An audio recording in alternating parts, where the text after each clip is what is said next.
Miani og positibong reaksyon ang sugyot nga ipa-legalize na ang operasyon sa mga motorsiklo isip public transportation. Sa iranta, pinaagi niining report.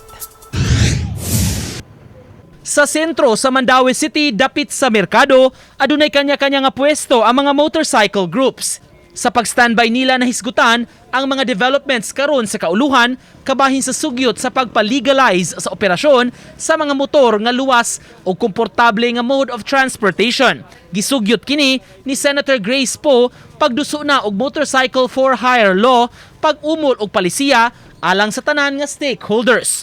Sa mga nahinabi namo nga mga riders, uyon ra sila niini.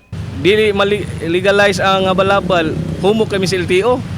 Dakpon gud mi kay di man illegal man, di man legal. Kami uyon mi ana. Bisan kining delivery rider, gusto sab nga mapatuman kini. Kuan manggod ka nang mo say mas pabor bitaw sa uban mga tao nga maglisod na og like sa mga taxi nga mas minus ang motor man.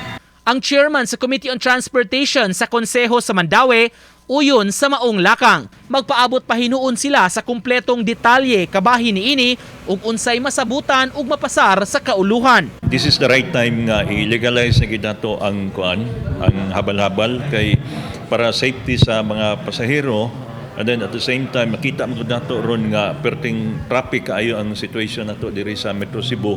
So makuan kayo, makatabang kayo. Samtang ang mga pasahero sa mga motorsiklo ug habal-habal nga among nahinabi, uyon rasab sa maong suhestyon. Matud pa, makabenepisyo sila kung kini mabalaod ug mapatuman. Ano man? Wala. Habal-habal. Dili traffic. Okay ra sir, basta kompleto o papilis. Uban ni Edward Tubilan ug Godfrey Relien, Nico Sereno, GMA Regional TV Live.